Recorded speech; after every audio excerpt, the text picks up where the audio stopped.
You are now listening to the Dual Position Podcast. The boys are back to talk all things Supercoach all season long. Please welcome your hosts, Whisperer and Brew. Hello, one and all. Welcome back to get the audio right. Welcome back to the Dual Position Podcast. I am your host, the SC Whisperer, joined as always by the illustrious Brewer C. Mate, we had a week off last week. I needed some much-needed R&R. Headed up north, and it pissed down rain the entire week, so not much rest was had. Supercoach-wise, on the other hand, kind of a weird week. I just barely cracked 1,000 with updates, and that saw us have some slight red arrows. I think we're down to 641, whereas you, my man, you saw some nice little green, up about 1,500 spots. Yeah, wasn't too bad. I thought it was going to be an absolute disaster, to be honest with you. But Sunday, the Roosters Parramatta game helped me out a great deal. Ruben Cotter, the legend that is Ruben Cotter, helped me out big time as well. And I ended up seeing a bit of green. I didn't think I was going to crack 1,000, but I ended up doing it quite comfortably. Yeah, Ruben Cotter, unfortunately, as the weeks go by, it looks like my round 4 pod trade-in is getting less and less viable because pretty confident he'll play Origin. But yeah, we ended up on 1,041, didn't do a round recap, so hard to go over that. But for anyone that was following my Twitter page, we were sort of up and down whether we bring in Meaney, then the news that he was moving to the wing, or he sort of stayed on the wing, wasn't going to fullback, and then tossing up between Garrick and Meaney, and then we ended up going with Garrick, and he stunk it up. We also brought in TPJ, he stunk it up. Xavier Coates, he'll be hotly discussed at the back end of this episode today. He stunk it up, so we were very fortunate to limp over 1,000. Thanks to IPAP, he did wonders for us. The last minute decision to play Blake Taff also paid off. Souths finally coming good. Cody stocks on the up. I'm not so sure. I still don't think they're playing great footy. That first half was good, but that second half was back to South of old. So I don't know where I stand on them, but I was always playing Taff this week, and I was a little bit dirty when Ewan Aiken got ruled out, and a lot of people ended up slapping him in their side because, I lost that advantage. But in the end, he downgraded. I think he finished on 81 and ended up about mid-60s. So it wasn't the score that it did look like at one stage. Yeah, I think he had a dubious line break there. They took off him, but overall, you've still got to be happy with that. He should make some cash and look to flip him on probably before round 13, and we'll go from there. Trade wise though, this week it's really not hard, but it's just weird. It's just there's a couple of options that we will discuss. Team list dropped 3 hours ago, man. There was actually a fair bit to come out of this team list. Not too sure how Supercoach relevant it is, but there's definitely some things to note. First things first, the MILF, he is back. Adam O'Brien making continual changes to his halves at Newcastle. Milford is back. Some news today that Brett Naden has joined the Tigers effective immediately. He is on the extended bench. Jackson Tapine, he starts in the back row for the Bulldogs.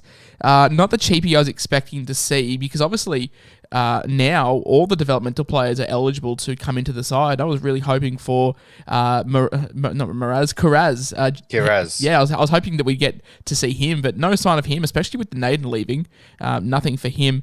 Burbo Byers burnt. Now, you and I dodged him. I think you and I were going to bring him in this week, but yeah, AC joint, was he out for 3 to 6 weeks, and not good for people that brought him in. He made, 50K, and kind of a disaster if you brought him in last week.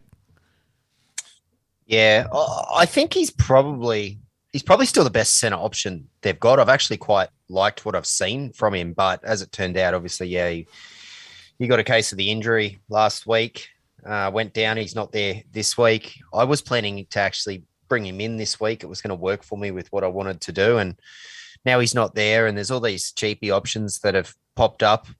I actually missed Milford. I must have just kind of skimmed Newcastle. I did not see that he's named. He has an effect on people, mate. Don't stress. Matto, after absolutely carving up off the bench the last couple of weeks, he gets a start at 13. Is it time for the Ramsey resurgence? Big Cody Ramsey gets a shout at fullback this week for the Dragons. Brandon Smith gets the start as well in the front row forward with Nelson Solomona out. Wishard still stays at fullback. Jerome Hughes back. Do you expect him to line up on game day? Because they were reporting like a 3 to 4 week injury. And it looks like he's been named after a 1 week absence. Yeah, I'm not confident with that Melbourne team sheet, to be honest with you. I saw Wishart was named, and like that was great. Like, given that he's been a pain in my ass, Wishart, because of the AE situation. But then when Pappy went down and he came on, got some points, and then he last week named fullback, I was rubbing my hands. I played him, which I regret because I played him over Tago. Yeah, and then he's named again this week. But yeah, Hughes, I can't see him playing. I can see a reshuffle, and I feel like if I play Wishart, he's going to burn me again. So I won't be making the same mistake twice. He can just, if he scores points, good luck. He can make some cash for me, but I'm not playing him. Should we be looking at Nat Butcher? Named at 13. Absolutely. I alluded to it on Twitter yesterday. I said there's a 360K player for the Roosters. I didn't mention the Roosters. I said there's a $360,000 player that's going to get named tomorrow. And if he does, I'm picking him. And that ended up being Nat Butcher, and I am getting him. Can you please give us more rundowns on the team list news, because my camera has just fallen off my computer? Yeah, absolutely. So I'll go back to Madison, actually. There was a few cheapies just quickly that popped up on the team sheet. Trent Peoples is one. He obviously smashed it in the very first game that he played. He is an option. He's played the one, so this is week 2. If you're looking for cash, there's definitely an avenue to grab him this week, considering he's starting on the edge, which I think will be good. The other one, Zach Wolford, who actually had a blinder last week, and he's got the start, obviously, over the much preferred player who a lot of people picked up, yourself included. Less said about Wispy, that, the better. And I think he's an option possibly this week too, especially if you're looking for some cash. You mentioned Blake Taff earlier. There is a world where I flick Wishart down to the 6 and get Wolford this week via Taff. I'd be exiting a week early, but it's an option, man, and I am thinking about it. Yeah, I mean, I had here the People's Champ gets a start. I really like his job. I really like his job security as well. Actually, like you've got Host, who looks to be done for at least. Yeah, that shoulder's no good. I would say at least 10 to 12 weeks. And Cam Murray out until round 14. And then obviously Jai Arrow, he'll be floating in and out of Origin camp as well. So there is definitely some appeal there. I made a post on Instagram today, actually, with Trent Peoples. We hadn't seen much of him. We saw him for 64 minutes. But in that time, 1 tackle bust, 1 line break, 11 hit-ups, 4 offloads, 24 tackles. So he could definitely churn through the work at basement price as well. Very, very handy. You mentioned Wolford there as well. I've also grouped him in with Elliott. Be very, very interested to see what happens game day, because Adam Elliott is just too good to leave out of the side. But Wolford played really, really well in his debut, and I'm not too sure if you can drop Tom Starling. So three. Is Elliott in the squad? Yeah, he's on the extendeds. So okay. So it'd be very interesting to come game day as to what happens there, whether Wolford does drop out and they move Elliott back, because Elliott's done nothing wrong to lose his job. He's been sensational the time that Ricky has given him. Cameron McInnes, is it finally the time? Now he's been in and out of the starting side, up and down. It's been the time for a month. Yeah. But now we see Dale Finucane out with a concussion. He does have a history of concussions as well. So this could be a situation where the price is finally right to jump on Cam McInnes. He is a little bit more expensive than what he was a couple of weeks ago. I think he's 511K, but he looks to be a safe 55 with upsides of 70 if he can play big minutes. And Teague Wilton also dropped for Wade Graham. That's a shocker. Yeah, Wade Graham comes back into the starting side on that left hand. Is there going to be a ripple effect for Talakai? We will know this week. And Nico Hines. Braden Trindle seems to be getting chances. He got chances in the trials, chances in the All-Star game. He just... it's just not working for him. So they bring in the rugby 7-star Lockie Miller. He lines up at fullback. There's a lot of hype around him. I'm not too sure what kind of Supercoach stocks there are there. Not too sure how long his name is on that jersey. But more importantly, Nico Hines does go back to halfback after an absolute stinking performance from the Sharks last week. There was a lot, like I said, team list. You can take of that what you will, sort of what comes out, Supercoach relevant news or whatnot. But the big ones for me would be Madison, because he is very, very highly talked about this week. A couple of other ones. The Cheese, Yeah, I mean, it could be a draft play. Like if you got him in draft, then obviously a great play for Classic. I just don't think the time in the sun's going to be there for too long. But the big one you and I want to touch on is Nat Butcher. Yeah, so before we move into the top 10 most bought and sold, let's talk on Butcher, because you were pretty keen on him. You were also keen on Tane Milne as well, for a little bit of a pod play. So we didn't mention him, but I'll give you the floor, give you the microphone. Give us your rundown on Nat Butcher. Give us your rundown on Tane Milne, because we saw Butcher playing in the back row. Is he going to have the same attacking chances as what he would in sort of the middle? I don't think he does, but do you think the workload improves and he is around 13 option at pretty good price? Look, playing in the 13, I'd have to think he's going to play somewhere between that 55 and 65 minutes. I don't think he's going to, come on, play 15 minutes, go off for half an hour, and then come back and play the final 15 or anything. It's not really the Roosters' style to play that way. So he normally has a PPM of about 0.8. So you're talking about a guy that's, 369. When he got his opportunities earlier in the season, he got 114, a 59, 55. Like they're solid scores when he was playing anywhere between 60 and 80 minutes when he did that. So I think given that Angus Crichton, you would think is still a lock for Origin, I don't think Fittler's going to really drop him.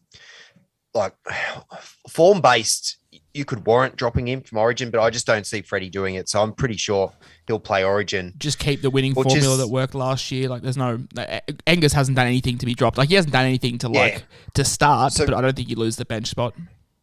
Bradley's gone for, I'm told, 8 weeks. That's an extended period of Nat Butcher getting time at lock. He's also an extremely creative player.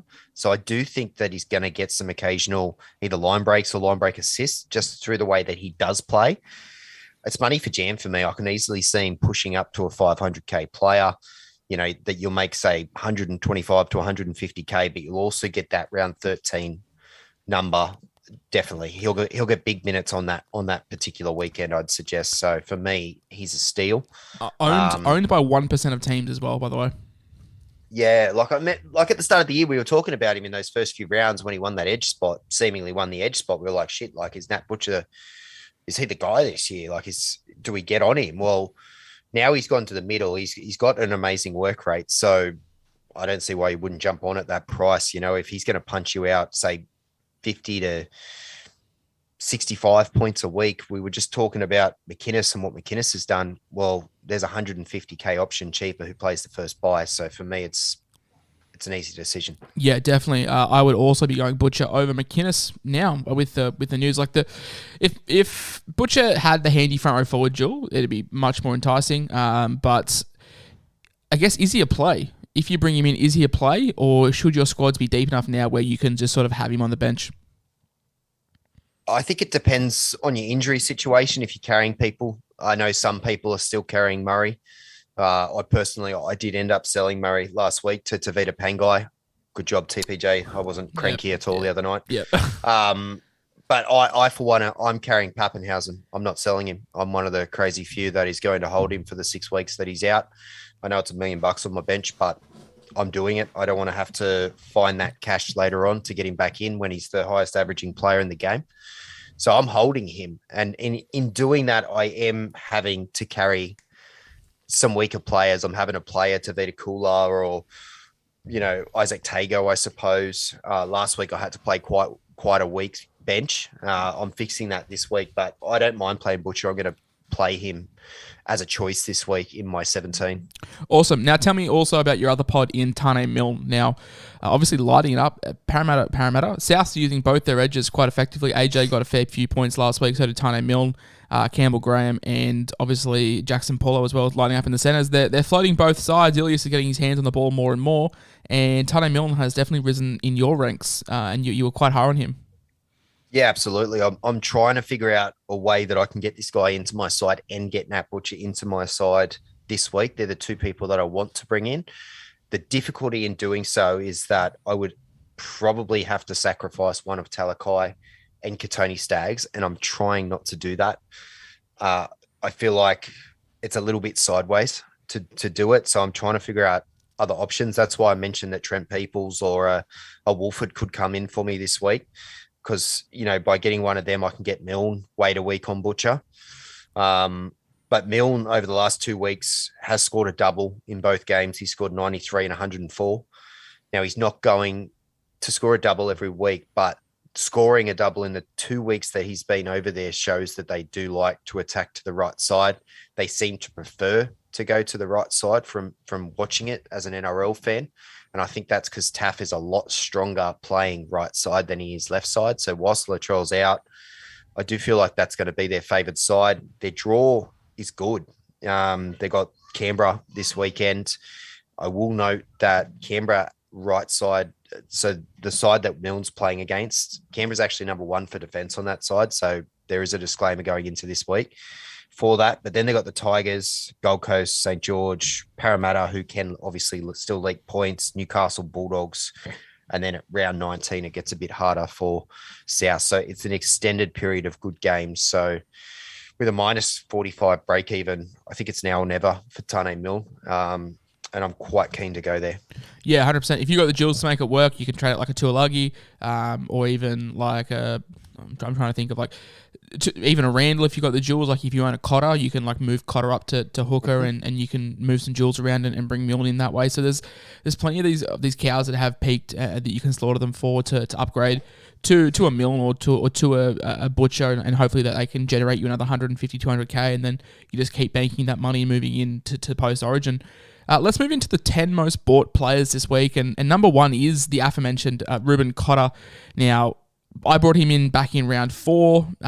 Looked like a great trade, and then he keeps getting talked about playing Origin, and the appeal for Cotter was the fact that he was playing round 13. But there's been some whispers going around that people are seeing him as a season-long keeper. Now, are you in the Cotter season keeper boat? Because he does have a very handy duel, and if we're going to be honest, he's probably everything that we hoped McInnes could have been. He's everything we hoped that Taumalolo would be, to be honest with you. And he's playing a lot more like Taumalolo used to than Taumalolo is this year. Now, granted, Taumalolo's getting screwed a little bit on his minutes, but yeah, I think at the moment, the way he's playing, you can't say that he's not a keeper. He's scoring between 60 and 80 every week, and that's keeper numbers. He's not really on my radar to sell. Initially, he was a first buy guy for me. I thought I can pick this guy up, get some handy scores, make some cash, sell him after the buy. But at the moment, he's just locked in as one of my forwards. Yeah, we were all frothing over McInnes, as I said, as that sort of hooker 2RF averaging 65 at the start of the year, but it looks like Cotter's taken that mantle and run with it. Now, you're saying that he's a keeper, and so him playing Origin is not putting you off buying him if you weren't an owner, or is it too late to go buying him, knowing that he's only going to play in your side for another 2 weeks, or what's the deal? What are you thinking if you're not a Cotter owner? Tactically, I wouldn't be buying him this week if you're an overall player. I would work out what he will score over the next 3 rounds versus what another player will score over the next 4 rounds, and make your choice that way. If you think that Cotter's going to score more over that period than the other person, then by all means, go Cotter. That's normally how I make my decisions when it comes to a buy player versus a non-buy player. I think I'd wait. I think you're probably going to be able to pick him up at a similar price after the buy. And you'll be able to see if there's any fluctuation in the minutes with Taumalolo, because it's been really strange the last 2 to 3 weeks. Last week, Taumalolo played for about 14 seconds of the game, and the week before, I think he played 41 minutes or something like that off the top of my head. I'd be wanting to see what happens over the coming weeks, especially with the opponents that they're about to play. Yeah, maybe Todd Payton is just keeping him on ice, ready for the tough run they have. The reason, number 2 on this most bought list, is the reason why I sold Payne Haas a couple of weeks ago when he did his AC joint, and that was Isaiah Papali'i. Now, all preseason, we've said this multiple times, all preseason we're worried about the rotation, what's going to happen, is he going to play through the middle, but he's just looking as good as what he was last year. The form, front row for Supercoach, obviously Payne Haas is there, but coming off the back of that AC injury, Isaiah Papali'i just getting back to what he did in 2021, like the best front row forward option right now in Supercoach. Must have. I think you and I said 3 weeks ago that he's just too expensive, but he just keeps putting up scores, and there's got to come a time where you bite the bullet and just say stuff it. I've just got to pay whatever it is to get him in.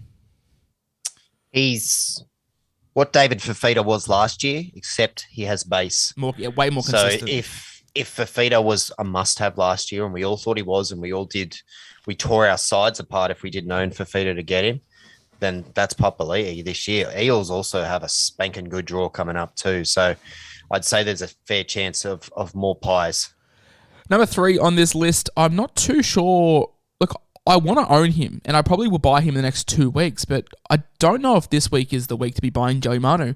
Coming up against the Penrith Panthers, it's not going to be an easy task for him. Obviously, he'll be the Roosters fullback over the Origin period, and that's absolute golden spots to have. But Joey Manu at number 3 most bought this week? Yeah. I want Manu too, but he's 600k, and the Chooks have a really tough draw coming up. So having Suwali, I'm kind of just happy to take Suwali points every week. And I think I'd prefer to get Tupu.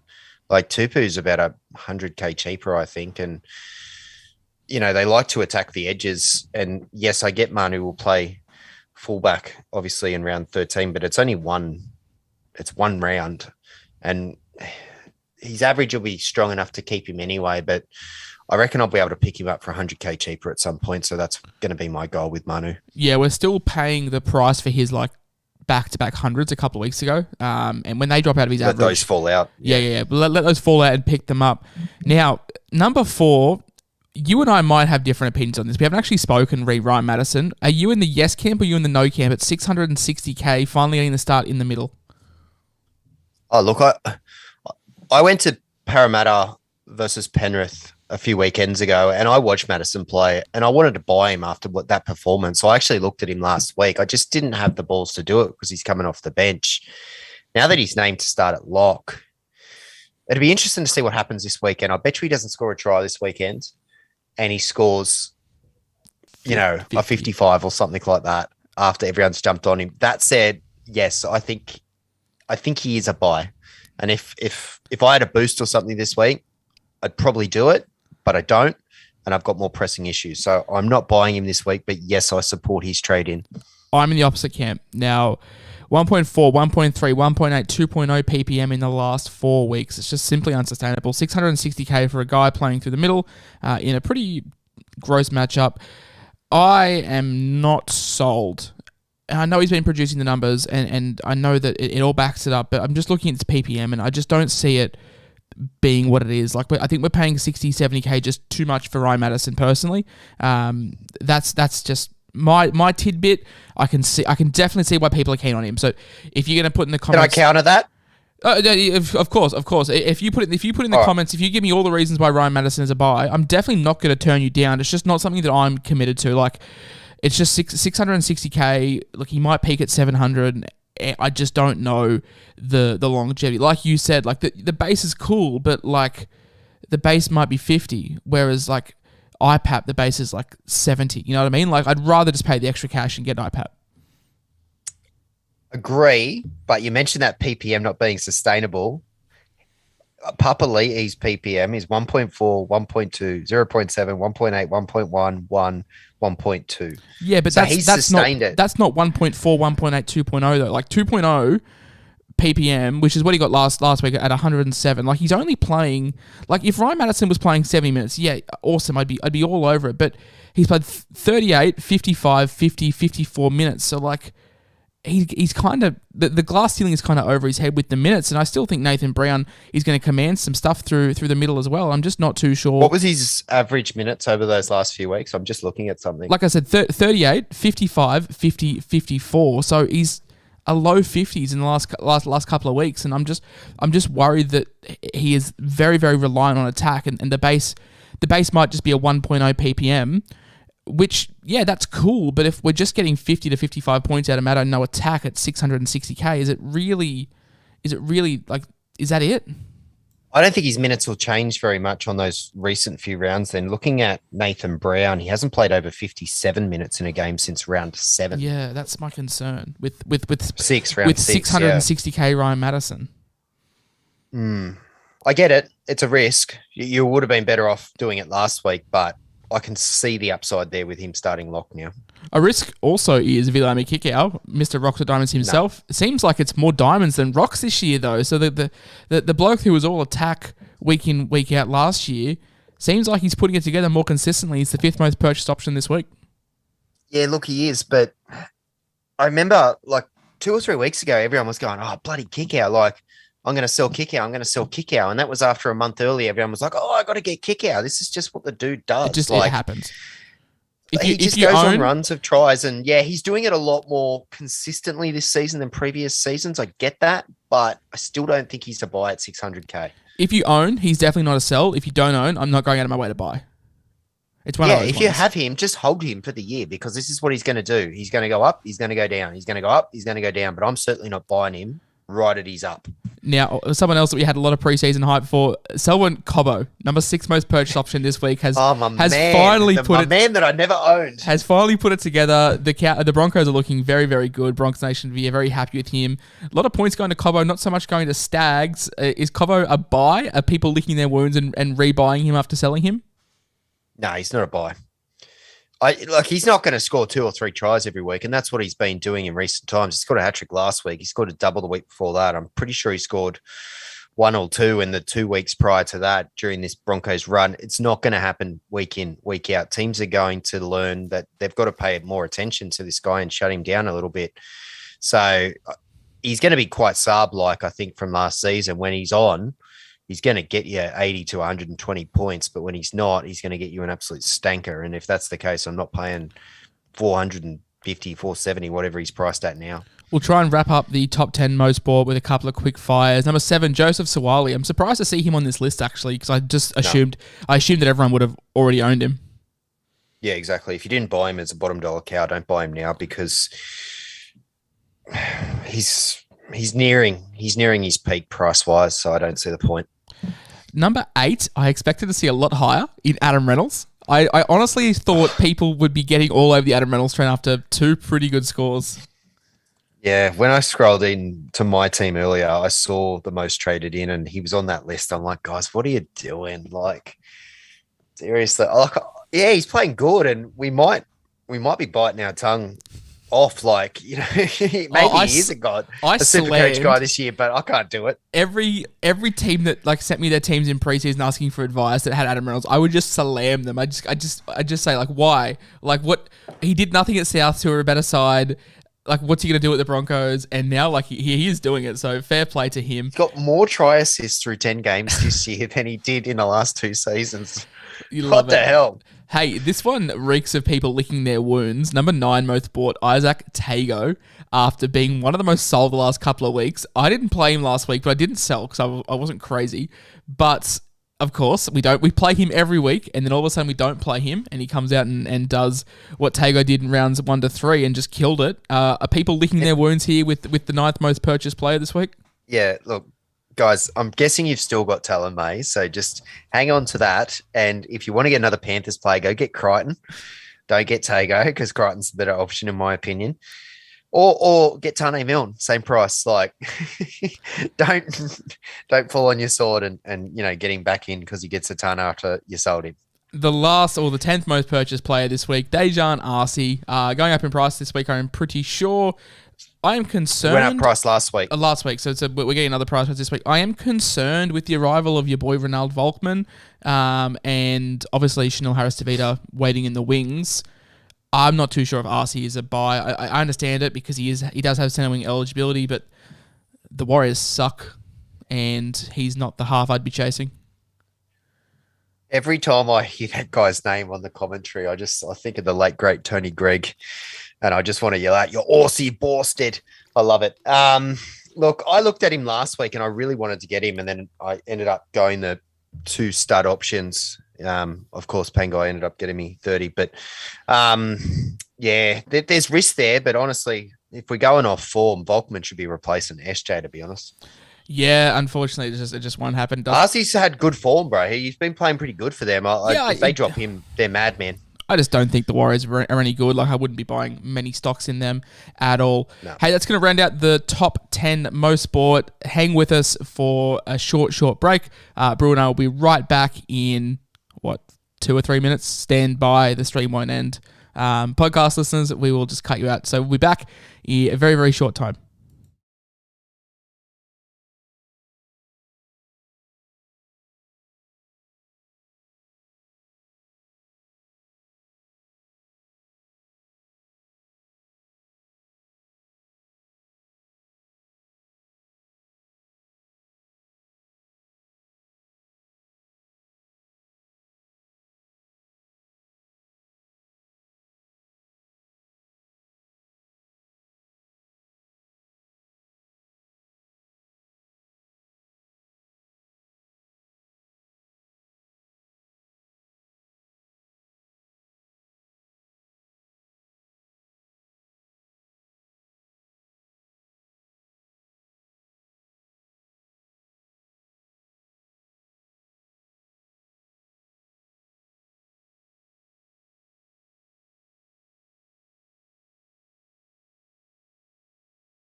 Alrighty, we are back. Thank you for bearing with us there. So, Brew and I, we just rounded out the top 10 most bought players this week. Top 10 most bought players, and we're going over the top 5 most sold. Interesting enough, or not interesting enough, Xavier Coates is number 1 on this list. A Rocks or Diamonds guy. I only myself, a sub 10 point performance last week in a Melbourne side that got absolutely spanked. They do come up against the Cowboys this week. He's made us some good cash. He's made us 200,000, a monster break even. We'll play Origin, won't be available around 13. All things point towards a sell, but at the same time, a Melbourne winger. It's hard to cut ties. I think he's. I just think he's a hold for the season. Reminds me of your AJ types. He's even Saab from last year. He's going to have massive weeks. He's going to have really bad weeks. You're just going to have to try and flex him and pick the right weeks to play him, I guess. Yeah, that's what I would do. I'm not sure. I might be making we'll touch on my trades later on, but basically I am looking at him because I can upgrade to basically anyone if we trade him out. So we'll touch on that when we come to it. Number 2, Talakai. We get center wing eligibility. We get center wing eligibility next week, which is what we've all been holding out for.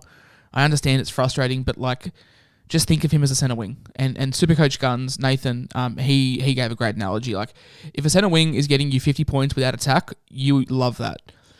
Just because Talakai right now is a 2RF, people are jumping up and down. I bought him for 400k. So I'm not as invested as people that bought him in for 700. But even still, he's going to be center wing next week, which is going to be awesome. I'm not rushing to sell. I was looking to sell this week because I honestly think I can get him back for about 200k cheaper and closer to the second buy. But I actually don't mind Wade Graham. I think Wade Graham last week stifled their attack, but I think if he's going to start there on the edge, train there this week as a starter, and him and Teague aren't going to get in each other's way, I can see him opening up that left side. And I think that'll be good for Talakai because if Talakai gets in any space, he's very good at drawing in and obviously putting more Talo away. So I don't mind it this week. I'm going to hold in. Yeah, no, as am I. I think Wade Graham does help him a little bit. Wade Graham's a good ball player, as I said a couple of times. Reminds me a little bit of Kenny Bromwich from the Storm. Just a good back rower that can put the ball in the boot, has some good ball playing ability as well. So I'm more than happy to keep Talakai, because especially he does pick up that center wing eligibility next week as well with the position. But that said, I will say this, like you said, Gunn said he's punching out 50s. He's not, though. He's only been getting 30 or 40. So I don't think he's as a sure thing as what you're saying. I could easily argue that he's a sell. If you asked me yesterday, I would have argued that he's an absolute sell. I think I did on Twitter, but I'm going to hold. I can see the upside in holding now. I just think it's 2 trades not worth it because you're going to want to bring you back in. Like, I think that's inevitable. But, like, I'm someone that has traded quite hard, and I am looking to pump the brakes a bit. And it's just 2 trades I think that we don't have to make. Like, if we look at his scores from basically, like, the last 8 weeks, 66, 108, 59, 114, 165, 36, 50, 34. Against the Broncos side, who were pretty up for it that game. Against the New Zealand side, he got 50. And against a Raiders side, they got absolutely spanked against. And I just don't see them. They've got the Titans, the Roosters in round 12, the Warriors, the Titans again, the Bulldogs, Melbourne in round 17. So Melbourne will be decimated with Origin. The Cowboys, the Panthers, and the Bunnies. So they've got one tough game in the next 8. I just don't see it well. Roosters still leak points. They get the saving grace of playing Melbourne on the bye week, and obviously Penrith in 19 is going to be tricky. But outside of that, they do have a pretty sweet draw, actually. Even the run home, like the Dragons, Tigers, Manly, Bulldogs, good. Newcastle. Like, I'm just looking at that. Like, yeah, look, I'm going to lose cash. I could have sold him 2 weeks ago. I could have made 400,000. Cool. I don't care. Like, I'm just holding the bloke. I'm not bombing 2 trades. Like, yeah. And unless the minute that I see him not named in the side, that's when I will sell.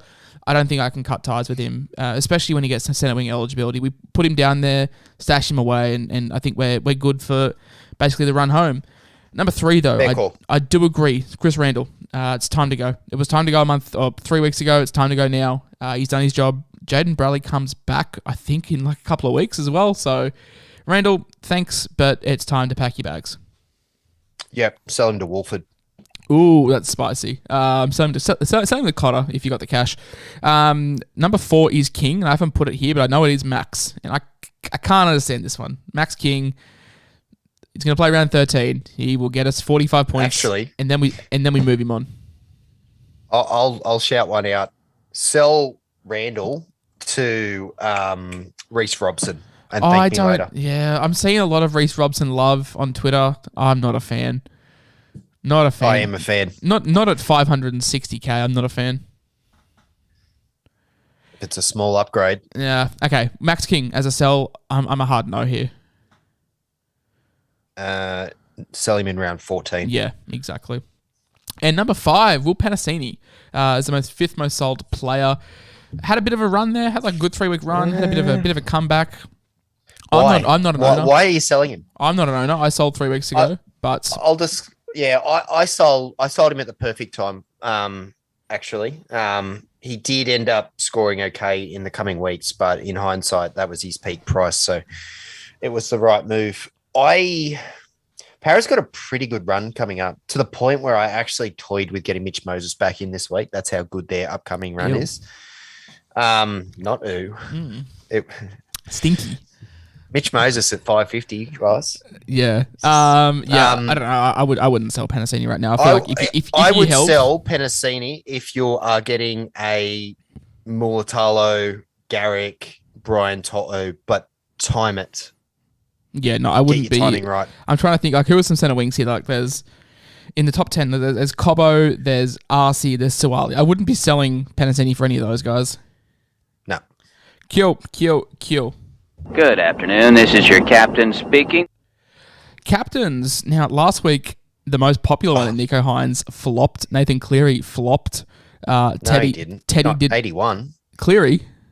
Yeah. Did he? Have I missed something? I thought he got 45. Okay, so Cleary didn't flop. Hines did. Hines with a 50, not great. Cameron Munster with a 49, not great. Harry Grant with a less than 60, not great. I think Teddy only got 65. So, it was a low-scoring week. If you had the balls to put it on IPAP, great. An eel. Yeah, an eel. You did wonders. This week, mate, I'm just loading up on the Melbourne bounce back. Munster, Grant, take your pick. I'm getting in on them for the VC, and then Hines back at the 7 for me. Yeah, I can't remember the order in which they play. Hines plays the last game of the round, so I think he's the lock of the week. Hines. I'm not doing that this week. Don't get me wrong. I think the Sharks will play a lot better this week. They'll bounce back. There'll be a lot of points in that game, I believe. But for me, it just comes down to 2 games. It's Nathan Cleary and Munster. For me, they're the 2 guys, and I will VCC in order of which they play. I can't remember who plays first. They play. So the Cowboys play Melbourne at 5:30, and the Roosters play At 7:30. Penrith at 7:35. So, it'll be a quick loop decision if you are going to pull it. But I don't hate that. Yeah, I'm looking at. I think I'm definitely VCing one of the Storm guys, whether it be Grant or Munster.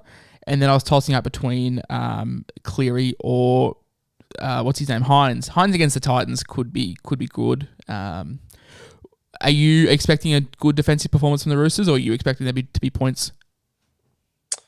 I'm expecting a 24-18 contest. You guys look shit this year. You do not look good. Did you watch the game on the weekend? Yeah, I mean, like, just defensively, it just doesn't seem like the Roosters of what, like, we all thought you would just cakewalk them on a premiership 25-0. You know what I mean? Like, You did. I think a lot of people. I think a lot of people had the Roosters tip just to have a dominant season, and just I don't know what's going on. At halftime, everyone was tweeting the Bondi Wall on the weekend. So the first half, they did defensively, they were very good, and that's because they finally picked their strongest team. And if people didn't notice, Satilli went back to the right, Angus was on the left, which is the right decision in terms of protecting the 6 and 7 defensively. So they finally made the right decisions. They played really good in the second half, in the first half. And in the second half, it was two pieces of brilliance that kind of turned the momentum and brought them back into the game. Like Mitchell Moses' try was freakish. Best player on the ground, apparently, according to the Dally M votes. Moses? Yeah, he got 3 Dally M points. Don't ask me how. No, I agree with that. I do not. I think Jared Hargraves should have got man of the match by far. So yeah, I think that was a good week for the Roosters. And I think that's the turning point. I think they'll compete with Penrith this week. I think it'll be a tight game. I do think Penrith will win. They're that good of a side, but I'm thinking 1-12 Penrith, and I think it's, probably going to be 18-26, that type of game. Ladies and gentlemen, I'd like to report a trade. I have no idea. I've got absolutely no idea. Yeah, look, I've got my difficulty this week. I'll talk through mine a little bit. So I got what's his name? I got Tago in my second row, and it's kind of stuffing up my trades because I really want to release him down because I'm sick of playing cooler. You're gonna have to release Talakai down next week as well. And I need to get Talakai down. If Burbo comes in the next couple of weeks, I might then have Burbo as an option as well. So I've got all these guys sitting in my second row that I need to start dropping down, and it's really making my trades quite hard this week because, as I said, I really want to get Tane Milne. But if I do, I don't play Tago this week, and I do play Cooler. Who do you have in your full? You've still got Pappenhausen, don't you? So you can't even flick Sawali down for a couple of weeks. Yep. So I've got Pappy and Hines at fullback. I've got Cleary, Munster, Sam Walker, and Blake Taff in the halves. Now, Taff could go for me this week. It would mean that I have to go early on Wolford or Peoples. And I can do that via a very tricky dual situation, but I can do that. It's quite tricky. At the moment, I've gone Peoples and Butcher, and I don't have Tane Milne, but it means that I hold Stags and Talakai. So it's tricky. Yeah, sounds tricky. No. I am considering going early on the People's Champ, and it'd just be for Andrew Fafita. I could do it next week. Actually, I'm actually not pressed for trades this week. Like, I can sit on my hands and not do anything. I am looking at Nat Butcher. I don't know how. I would have to work out a way to do it. But with the Talakai situation, I might just leave him in my centre wings until 14, and then I'll trade out Daniel Tupou because I own Daniel Tupou. So I would trade out Daniel Tupou, which would free up a centre wing spot, and I'd probably just bring Talakai down in for a back rower. But initially, I was thinking Peoples to Fafita. No, other way around. Fafita to Peoples, and then Coates out to basically anyone. So Matto, Hamwall. I've got 670k to spend, so I could basically bring in any hooker, any front row forward, any back rower, any centre, just via duels. Well, I was looking at Clemmer, your boy. Clemmer. Fuck, I really want Clemmer too. Remember that time that you fell asleep with average lately? That you fell asleep on the lounge. He's been a weapon, but no, look, honestly, don't expect much trade talk from me this week on socials, guys. I'm really only considering selling to Xavier Coates, but to get anyone half decent, like I don't have enough. I'm like 15k short of going Coates to Hamole, which would have been like brilliant, but to fund that, I would have to do Fafita to Peoples, which I'm not against, like going early because I think his security's good, and I don't really think he'd be much of a bench risk. I think he's one of those guys that would just drop out of the side. He's a guy that'll play round 17, but if he doesn't get injured too. So Arrow, Murray. Yeah, like they're going to be down guys. So I've been looking at that a little bit with trades. Like it is a short window between the two buys, and it is hard to make up your numbers. So right now, I don't mind making trades, even if it doesn't benefit the first buy. If it's a guy that I'm pretty confident, barring injury, which we can't predict, that'll be there for the second buy.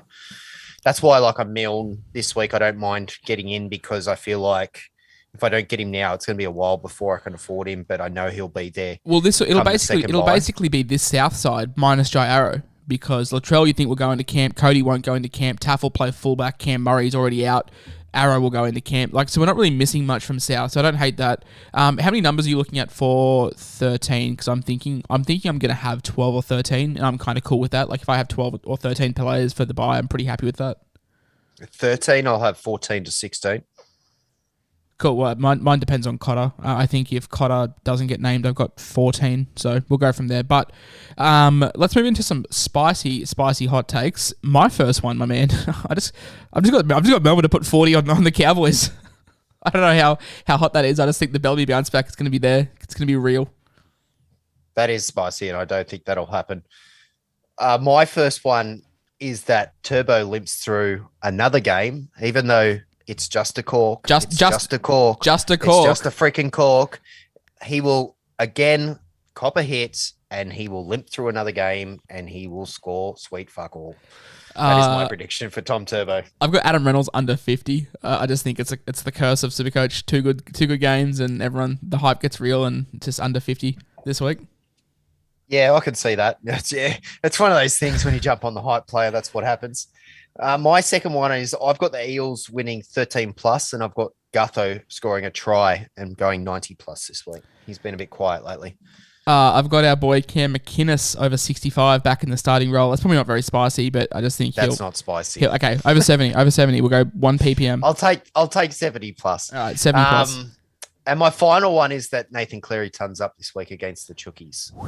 My last one is Sefa Talakai with a big bounce back 80 plus performance against whoever Justin Holbrook trots out to mark him. Please let that one be true. 100%. Mate, I thank you very much once again for joining me. Really good to be back in the swing of things. The break I had was much needed, and we're back. The ranks climbing back up, man.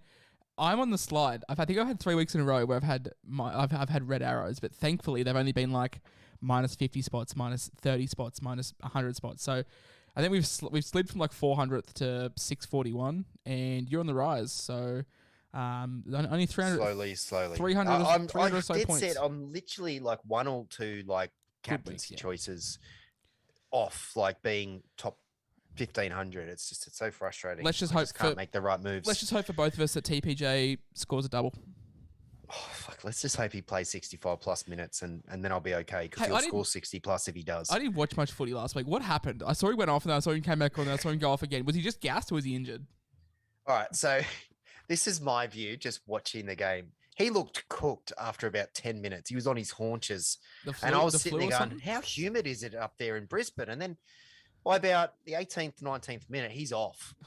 And he comes back on probably, I reckon, 3 minutes before halftime. Maybe makes one hit up. And then he played about 5 minutes into the second half. He's gone again. And I'm sitting there going, what the is going on here? Is he injured? What's happening? And then there's all this speculation that he's playing with the flu.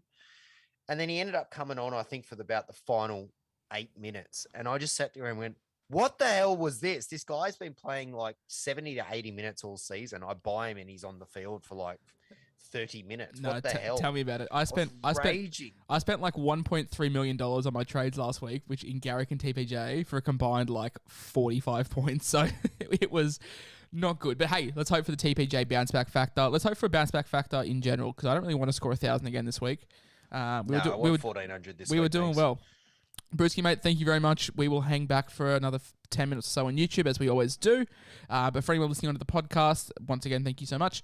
I've been the SC Whisperer, joined by BrewSC22, and watch Cody Ramsey score 100 points this weekend. Have a good one, guys. Thanks. You stay classy. See you guys. Bye. Alrighty, we got some YouTube questions until Zoom kicks us off. Thanks for putting up with the break. I think that'll be the best way to do it from now on. Someone's telling me to get William kick out. Look, I love a gamble, but I've already got. I don't think I could bear to have TPJ and kick out on my side. They could both score 250 or like combine for like 40 points. All right, let's have a look. What do we got? What do we got? Questions. Someone's talking about someone. He has only lost 60k. Hey, I was looking at getting in Ewan Aiken this week, but I don't know if I've just missed the jump. I know we're like 10 rounds in, but like I finally might get around to getting Ewan Aiken. I don't mind it, but I think there's better options now. Tuilagi to Butcher is the move I'm doing. Yes. It's literally like 10k. We got one guy that's now named on the bench. His cash is dried up, and you got another guy that's about to kickstart. It just makes sense. Peter's asking what we do with Lolo, and I was going to bring this up in the actual podcast, but I just for some reason I didn't. After round 13, I think I'm just fucking. Yeah. I think I'm just fucking him up after 13. I agree. So hold him. Just persevere until round 13. You know, Lolo's one of those guys that every bloody bye round, every single year, he seems to score a try and he becomes this VC option. Just hang on to him and then piss him off so you don't have to deal with this crap anymore. Are you looking at Lolo for round 13, like buying him at round 13 because it'll be his first price drop? For not Lolo, for Tohu. Tohu, yes, is in my plans. If I can get him that week, I just want to see keeper. I just want to see him do how well. He goes. Yeah, I want to see how he goes over the next 2 weeks. He had the minutes restriction the first week. If he has like the minutes restrictions for the next 2 weeks, I just can't do it because they won't. When I saw him give the line break assist during that game, I said, okay, Tohu's going to need some time to get some meters in the legs, but he's going to be the same type of Tohu, so I think he's an option. Yeah. Someone said they got Adam Elliott last week. Unlucky. Don't know why. But why would you do that? Yeah, you should have got him the week before last, but I was like pumping his tires up in like round 9. But yeah, I wouldn't have got him last week. Right, so I'm going to read one. Kick out for Sifa. No, just keep Sifa. What are we doing with Turbo? Look, if you got Turbo last week, then don't sell him this week. I think if you own, you just got to fall on your sword. Yeah, I think you just got to cop it now and see what happens. Didn't you do that as well? Didn't you buy him and then sell him the week after? I sure did, but that was before price rises. Yeah, no, I feel like if you bought him last week, it sucks. If you bought both Burbos last week, then far out. That is brutal. Hey, who would have thought if I told you last week after all the hype that Jake Trbojevic would be the highest scoring Urbo? I would have loved it, and I did love it. It was great. Hey, let's do a couple more, and then we will run off because I got dinner downstairs and I am hungry. Coats we already discussed on the pod. I say hold. Josh says sell. I'm not. Yeah, I think so. I think just because he's not playing round 13, Jerome Hughes. Look, if Jerome Hughes plays, I'll probably hold. But if Jerome Hughes doesn't play, I'll probably sell. I just want to go back to Lyle because I think he asked me this on Twitter and I didn't get back to him. You asked, is it SST season? God, no. No. I can't trust Roosters rotations, man. Like, if you look at it, he has started and then benched and started and then benched, and I just don't trust that's not going to keep happening all season. I think that's actually strategy. I think Trent Robinson's doing that deliberately. I think he just rotates Jared Weir-Hargraves and SST. Hey, if he was actually kicking goals, then I'd be much more on board for it, but I'd rather pay the money and just get Clemmer. If Walker stops skipping leg day, he'll be a very good goal kicker one day. He's just got no legs on him. Just buy Clemmer. Or Butcher. Nick Meaney or Critter. Critter plays Origin. Oh, no, sorry. Not that. That's I'm thinking of Josh Adokar. Crichton or Meaney? I'd say Meaney. Yeah. No, because Crichton. I don't know. No, because Crichton will kick goals over Origin. Yeah, is that a... It depends if that's a buy play or if that's actually can't be a buy play. Melbourne don't play the first buy. Well, that's what you and I. This is what you and I were saying a couple weeks ago. Don't buy people for the sake of the buy. Like, I still prefer Critter myself, but it depends if you've got May and got Tago. You don't want 3 of them. In which case, I'd say get a piece of that Storm backline. Hey, do you own Drinkwater? No, I don't either. I'm kind of. I don't know. I don't know if it's one of those ones I'm happy to let go. There's too many options. Who kicks for Canberra this week? Schneider's out, isn't he? Yeah, and no Croker as well. Shit, who? Frawley? Possibly. Rapana? Yeah, maybe Rapana. What would you do if they gave the kicking to Wolford? I think it'll be Rapana. Yeah, I'd have to think about that. I can't remember who's kicked goals for them, but I think Rapana would be the guy. Critter has been a top 5 centre wing so far, by the way. Has he? There you go. Has he? Does that not answer the question? I just want to. I like want Critter. to fact check like, this. I think he's always going to be there or thereabouts. Refermer, I don't mind him because he plays the first bye, but I think it's a little bit late, and I don't think he's going to be scoring tries every week. Stephen Crichton is ranked 11th in averages by centre wing, so I'm not too sure what we're looking at, but he is not a top 5 centre wing. Cameron, to answer your question, Milne has a minus 45 break even. Butcher's break even's about 23, so you can get Milne this week. And you can get Butcher next week. You can't really do it the opposite way around. Yeah, no, I agree. I'd have to go look at the base for Milne. I remember last year it was pretty good, but I'd have to go look at it this year. Milne gets about 40 to 45 if he gets no junk, which is fine for a centre wing. Yeah, that's pretty good actually. I would definitely look at that then. I've already looked at that. Yeah, I looked at his because I had to consider it because he's not going to score a double every week. But yeah, I already answered the Bo Firma question. Did we? Okay. Is it too late for Bo Firma? Yes.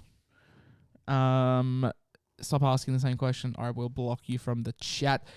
We will do 2 more, and then I reckon we round them up, and I'll let you pick the 2. What do we got? Brapa, a potential buy round. He's only 300, isn't he? Isn't Rapana like 500? He was, but he stinks this year. Let me check that price. If he's in the 300s, I certainly don't mind it. He is 377. He is averaging 42.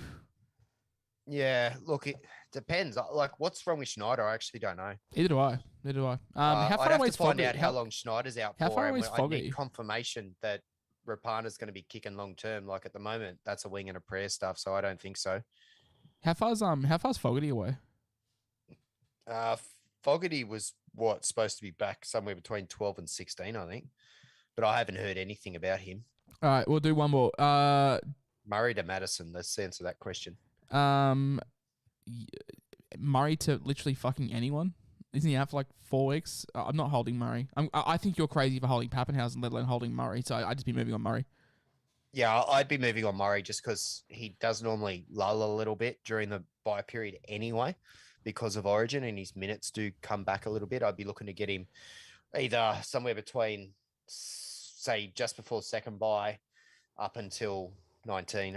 I'd prefer to get him then. I'll put you between a rock and a hard place for the last question of the day. You say Coates to hold, but Coates to Milne. What's Coates break even? Like 1,000. It's like 160. I would do that, yes, simply because of the upwards downwards cash situation. It's good for your team value, and you can still obviously pick up Coates later for the run home. Definitely. All right, my man, that is going to wrap it up for the podcast. Thank you very much for jumping on. Thank you very much for asking your questions. Let's get those ranks down, both of us. Soaring. That'd be cool. Yep, no worries. How are you going for trades? I got like 22 left, I think. I also have 22 left before I've made any this week, so got no boosts, which is not good. Yeah, I got no boosts. I need to start lulling back on the trades a little bit. I'm trying to get heavy first buy numbers, get a rank rise, and then solidify after that. Cool.